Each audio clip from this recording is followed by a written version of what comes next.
Assalamualaikum warahmatullahi wabarakatuh. Halo, perkenalkan nama saya Jihan Faiha Oktari dengan NIM 21016027 dari Fakultas Pendidikan Bahasa Indonesia Universitas Negeri Padang. Di sini saya akan membacakan materi tentang keterampilan berbicara yang berkaitan dengan wawancara. Yang pertama yaitu pengertian wawancara. Wawancara adalah percakapan antara dua orang atau lebih yang berlangsung antara narasumber dan pewawancara dengan tujuan mengumpulkan data-data berupa informasi. Menurut para ahli yaitu menurut Esterberg dalam Sugiono, wawancara adalah pertemuan yang dilakukan oleh dua orang untuk bertukar informasi maupun suatu ide dengan cara tanya jawab sehingga dapat dikerucutkan menjadi sebuah kesimpulan atau makna dalam topik tertentu. Yang kedua yaitu jenis wawancara. Yang pertama, wawancara bebas. Dalam wawancara bebas, pewawancara bebas menanyakan apa saja kepada narasumber. Namun, harus diperhatikan bahwa pertanyaan itu berhubungan dengan data-data yang diinginkan. Jika tidak hati-hati, kadang arah pertanyaan tidak terkendali. Yang kedua, wawancara terpimpin.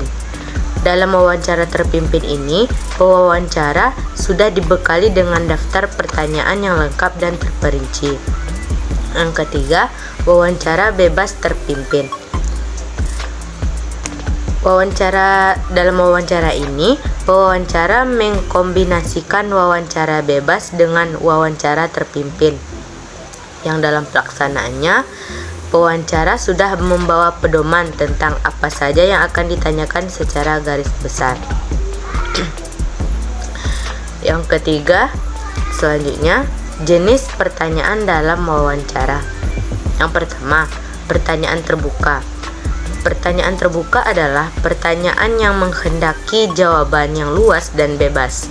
Luas dan bebas artinya penjawab dapat menentukan sendiri bagaimana bentuk jawaban dan sepanjang apa jawaban itu hendak diberikan. Yang kedua, pertanyaan hipotetik terbuka. Dalam hal ini, pertanyaan hipotetik terbuka hampir sama gayanya dengan pertanyaan terbuka, baik kelemahannya maupun kekuatannya. Yang membedakannya hanya struktur pertanyaan itu sendiri. Pada pertanyaan hipotetik terbuka, penanya dapat membuat pertanyaan yang lebih luas. Selanjutnya, pertanyaan langsung. Pertanyaan langsung maksudnya ialah pertanyaan yang menghendaki jawaban singkat dan kadang-kadang dapat dijawab dengan ya atau tidak saja. Kebanyakan pertanyaan langsung ini berharga karena dapat langsung singkat. Tapi kelemahannya pertanyaan semacam ini beberapa hanya mengungkapkan sedikit hal saja. Selanjutnya, pertanyaan tertutup. Pertanyaan tertutup merupakan pertanyaan yang membatasi ruang gerak penjawab, bahkan kemungkinan jawaban telah tersedia. Penjawab tinggal menentukan salah satu pilihan jawaban itu. Kekuatan pertanyaan ini semacam jawaban mudah dipahami, dapat menghemat waktu.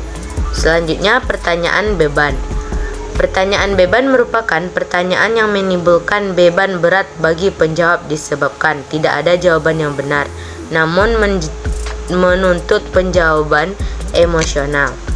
Selanjutnya, pertanyaan terpimpin.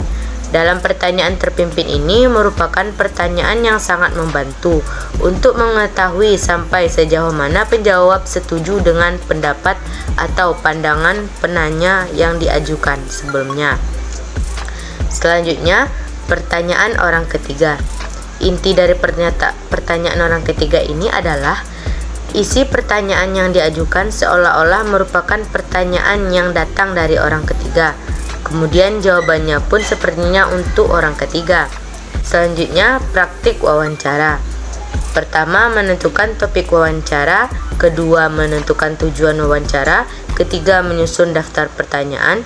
4, menentukan narasumber. 5, melakukan wawancara. 6, mencatat pokok-pokok wawancara. 7, menyusun laporan wawancara. Sekian materi dari saya. Kalau ada kata-kata saya yang salah, mohon dimaafkan. Assalamualaikum warahmatullahi wabarakatuh.